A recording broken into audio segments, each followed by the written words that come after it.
నమస్తే. తెలంగాణ ఉద్యమంలో కీలకమైన పాత్ర పోషించిన ఒక్కొక్క వ్యక్తిని స్వేచ్ఛ టీవీ ద్వారా పరిచయం చేసే ప్రయత్నం చేస్తూ వస్తున్నాను. ఈరోజు మనతో పాటుగా కపిలవాయి దిలీప్ కుమార్ ఉన్నారు. ఎమ్మెల్సీగానే ఆయన అందరికీ తెలుసు. కానీ తెలంగాణ ఉద్యమంలో ముఖ్యంగా కేసీఆర్ ఢిల్లీలో అండగా ఉండటంలో కావచ్చు, తెలంగాణ రాష్ట్రానికి ఏర్పాటుకి అవసరమైన వివిధ పార్టీల సహాయాన్ని తీసుకురావడంలో, లెటర్లు తీసుకురావడంలో కీలక పాత్ర పోషించిన వ్యక్తి దిలీప్ ఉన్నారు. ఆయన 69 ఉద్యమంలో కూడా పాల్గొన్నారు. ఆయన గురించి మరిన్ని వివరాలు తెలుసుకుందాం ఆయన్ని అడిగి. నమస్తే అండి దిలీప్. నమస్తే. దిలీప్ గారు, ఎక్కడ మీ ప్రస్థానం, మీ ఏ ఊరు నుంచి మొదలైంది? నేను బార్న్ బ్రాటప్ అంతా వరంగల్. అది ఎట్లాగూ పోరాటాల గడ్డగా ఫేమస్ అప్పటికైనా ఎప్పటికైనా కూడా.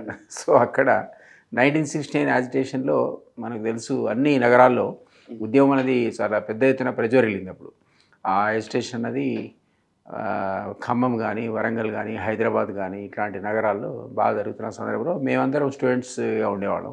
నేను 10th క్లాస్లో ఉన్నా.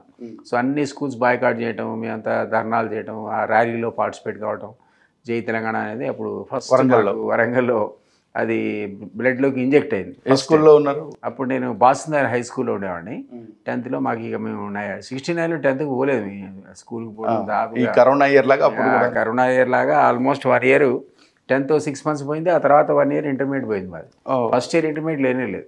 మేమందరం 2 years ఇంటర్మీడియట్ చేసినా మాది వేస్ట్ కాకుండా 1 year చేసాం. నిజానికి టెక్నికల్గా 1 year 69 to 71 2 year ఇంటర్మీడియట్ చేయాలి. సో 69 మొత్తం పోయింది. మేము 71 ఒకటే డిడ్ అవర్ 1 year ఇంటర్మీడియట్ని 2 years. 69లో ఉద్యమంలో జైల్లో కూడా ఉన్నారు. జైల్లో ఉన్నా, 1 day జైల్లో ఉన్నాను. 10th క్లాస్ పిల్లాడిని జైల్లో పెట్టారు. అందరినీ అరెస్ట్ చేశారు. అప్పుడు చాలామందిని అరెస్ట్ చేశారు. నేను అసలు యాక్చువల్లీ లాఠీ దెబ్బలు కూడా తిన్నా. అప్పుడు ఆర్టీసీ బస్సులో గాలి తీస్తున్నాం మా ఫ్రెండ్స్ అంతా కలిసి. సిఆర్పి దళాలు ఉండేవి అప్పుడు. ఈ మధ్య మరి దేశ ఉద్యమంలో మొత్తం స్టేట్ పోలీసే, కానీ తొలి దేశ ఉద్యమంలో ఆర్మీని కూడా వాడారు. ఆ సందర్భంలో వాళ్ళకి అసలు లోకల్ తెలియదు, ఎవడు తెలియదు. ఉద్యమకారులు అంటే లాఠీ చార్జ్ చేయడమే ఒక ధ్యేయంగా ఉండేది ఆ రోజుల్లో ఎక్కడైనా. సో మనకు తెలుసు కదా 369 చనిపోయారు పోలీస్ కాల్పుల్లో. ఆ దళాలు ఏముంది విచక్షణారహితంగా కాల్చాయి అప్పుడు.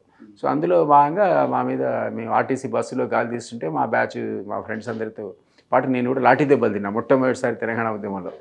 అక్కడ నా ప్రస్థానం అనేది స్టార్ట్ అయింది. 69 ఉద్యమంలో వరంగల్లో ఉన్నారంటే జయశంకర్ సార్ లాంటి వాళ్ళని మీరు దగ్గరగా చూసి. డెఫినెట్లీ మా స్ట్రీట్లో ఉన్నాడు ఆయన. మా ఫాదరు జయశంకర్ గారి క్లాస్మేట్స్. ఆయన మా వీధిలోనే ఉండేవాడు. సో డైలీ ఆయన్ని చూసేవాడిని. నేను మా ఇంటికి పోతుండేవాడిని బికాస్ ఆఫ్ మై ఫాదర్. ఇద్దరు క్లాస్మేట్స్ కాబట్టి క్లోజ్ ఫ్రెండ్స్ కూడా ఉండేవాడు.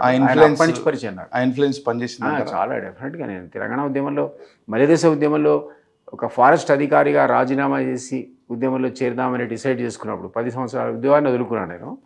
ఆ 10 years రాజీనామా చేసే సందర్భంలో జయశంకర్ గారిని కూడా పోయి అడిగాను. అడిగి ఆయన ఆశీర్వాదంతోనే పార్టీలో చేరాను నేను.